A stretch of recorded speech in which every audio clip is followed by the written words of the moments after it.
Welcome back to Followed by Mercy, our podcast. I'm joined again by Robert Canfield, and we've been talking to you a little bit about what's in your eyes shapes what you see. So, it's really, in other words, it's kind of funny is what you already have in your heart is actually affecting what you're seeing. So you're seeing what you're looking for. You know how that works, Robert. You can remind them of this. I drive a Tesla, get made fun of by you and all my other friends. But once you drive a Tesla, you see Teslas everywhere. That's right. Whatever car you got, you never noticed that on the road before. I didn't. But all of a sudden now you notice it everywhere. They are everywhere. They're taking over the world. Well, would you agree that you see what you're looking for? That's right. We see what we're looking for. And so if we look at it that way, in Matthew 6, which we've been discussing with you before, you're to set your affection on the Lord. He said you can't serve two masters. He said you got to love one or hate the other. He said lay up treasure in heaven. Don't lay up treasure down here. I want you to have a single eye. I want you to not have an evil eye. But if your heart's set on God, you'll start seeing God. But if your heart's set on you or on treasure on earth or on prosperity or on how you compare to your neighbor, it begins to affect everything around you. So true. When Paul was talking to the church there at Philippi, he tells them to not look not every man on his own things. He told that church, stop looking to yourself. And then he says, I want you to look on others, right? And other things. And then right after that, he said, why don't you let this mind be in you, which was also in Christ Jesus? What he was saying is when Jesus was here, he wasn't focusing on himself. He was focusing on others. That's convicting. And the reason why he was focusing on others and the reason why he was full of compassion, he was serving others and loving others was because he was focused in on doing the will of the Father. And so when my mind is focused in on him, then it often goes out and sees how I can bless others. But yet we live, like I said, we live in a world that's totally contrary to that. And it's everything is get me and mine as much as I can when I can. And it happens. When that happens, it makes for a miserable world. Well, without a doubt, I think what I'm thinking affects what I'm seeing. What I want affects what I'm seeing. What I hunger for affects what I'm seeing. And so all of a sudden I measure myself against others based on what I see. And I'm not seeing God, I'm seeing me. I'm seeing dollar signs, or I'm seeing sin, or I'm seeing fear, and I'm seeing things because my lens is warped. I got a dirty lens, and I'm seeing things based on my heart. And the Lord said, now, guys, you're going to have to figure this out. I'm it. It's really, you don't get to play both sides of the road, which is what we typically do.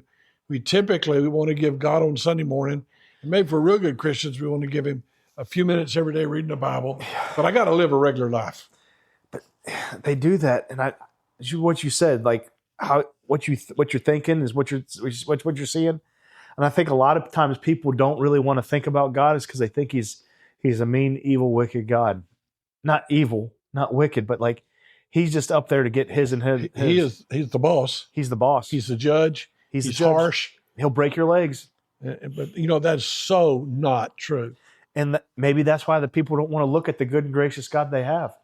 They don't realize. Because the devil is what twisted our minds ever since the Garden of Eden. He wants us to think poorly of our Father. He's keeping this from you. Do you not realize as soon as he does this, as soon as you eat this, you'll be like God. You'll be just like him.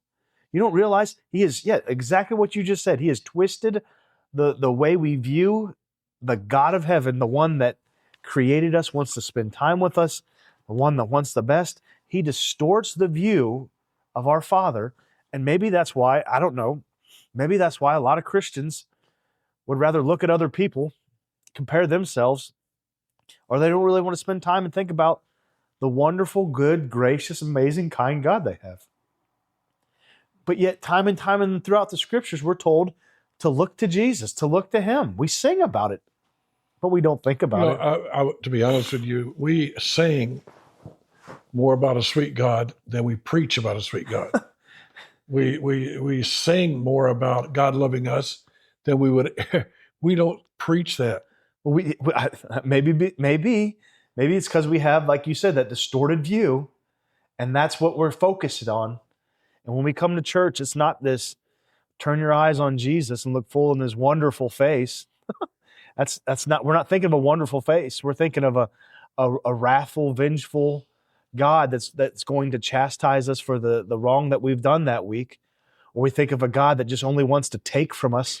We tend to think of God as not wanting us to enjoy life, which is so not true.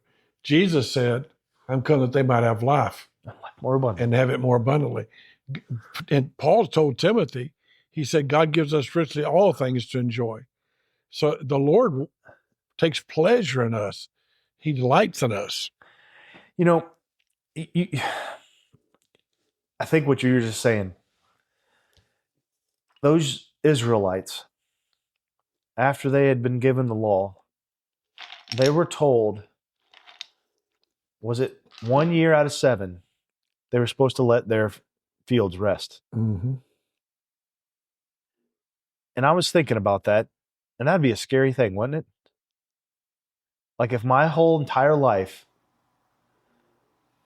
how I took care of my family, how I took care of myself. That's a good point to be bringing up right now.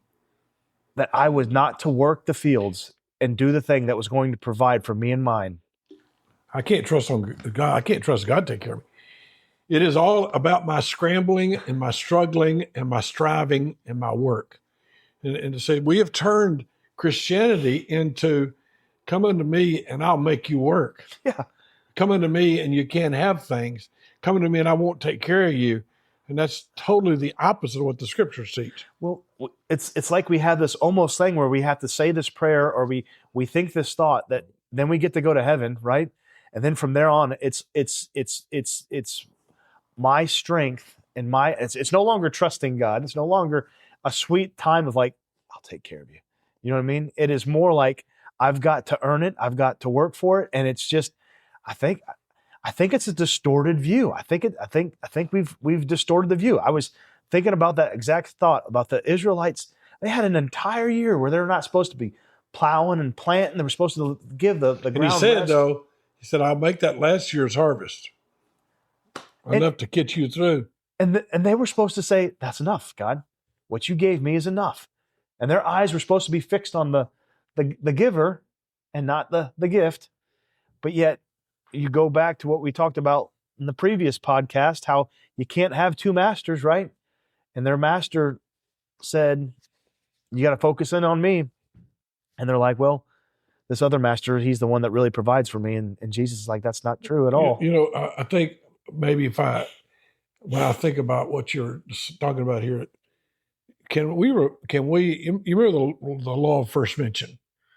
Explain to people listening what we call the law of first mention in hermeneutics, Bible study principles. Okay, so when you try to interpret or try to figure out what a person is trying to say or what the meaning of what they're saying is you usually take and say, okay, where does people use words and words mean things. And so when you're trying to figure out what words mean, you find out what the author, how he used that words in other places. And so what you do is you take that word wherever it's first mentioned and you trace it through the rest of his speech or his writings, and you figure out how he uses that word and what context was he using it, what did it mean, what things were around it, what was he conveying? Because a lot of times people use words and it means totally different in one way or another. So you have to go back to the first mention and then you trace it along to figure out what that author was trying to get across and portray. All that to take you back to this. Where does the Father start the story? The Father says, I'm going to give you a revelation. I'm going to tell you who you are. I'm going to tell you where you came from. And then he proceeds to tell us about how he built paradise. He built the Garden of Eden. He built all of it, and he did it perfectly, beautifully, wonderfully. He said, it's good, it's good, it's good. And then he made a man, and he put him in there. And he said that man needs somebody to make him really complete. And he made a woman, so a man and a woman together. And then he said, now it's very good. And so you start the Bible off with this wonderful, generous, fantastically beyond imagination, kind, generous, and wonderful God who did all of that for Adam, who let Adam look and see that there was nothing that could be his helpmate, who gave Adam a helpmate. And God started everything that way. And yet somehow the devil steps into that beautiful paradise and twists the image of that wonderful God. And before you jump in and start talking about it, because it's beautiful, when you end the Bible, you know what we get back to, don't you?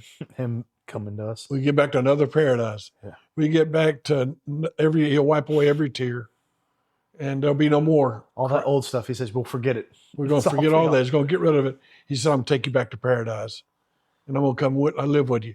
He built a place where he'd walk and talk with us. He's going to do it again. And in the middle of the Bible, what's he say? I came to give you life and give it more abundant. He said, I give you all things richly to enjoy. He said, I take pleasure over you. I'll get that verse and read it in a minute. I want you to just go ahead and jump in. First mention, you don't get a bad picture of God till the devil steps in. Devil steps in, man messes up, right? We mess up, and then we hide from him because we think he's gonna do something, right? Because we shall surely die that day, right? And I believe Adam did die. There was a spiritual death, but brought death into the world, and it passed upon every man. But even in that, if you really do believe the scripture, he comes to the man and the woman, and he promises them a seed. And you talked about, like, in the beginning, he gave us all this wonderful stuff, and it was good, and it was good, and it was good. And after man brought sin into the world, and death passed upon all men, right? God came, and he gave them a promise. And that promise is what they were supposed to focus in on. One day, there will be a seed that's going to destroy that sin. One day, that seed will bruise his heel, but crush the serpent's head. And they were supposed to think about that. So when Eve, she bears a son, she's like, God's given me a man. She's gave me a son. And so where was her mind at? When Adam changes, he gives the woman her name, Eve, right? Why did he say, you're the mother of all things living? So their mindset was like, God gave us a promise to get rid of this. God gave us a promise to get rid of all this stuff. They were supposed to be thinking about this seed. And so as they went throughout, they had this seed that they were supposed to be focused in on. It seemed like they were focused in on.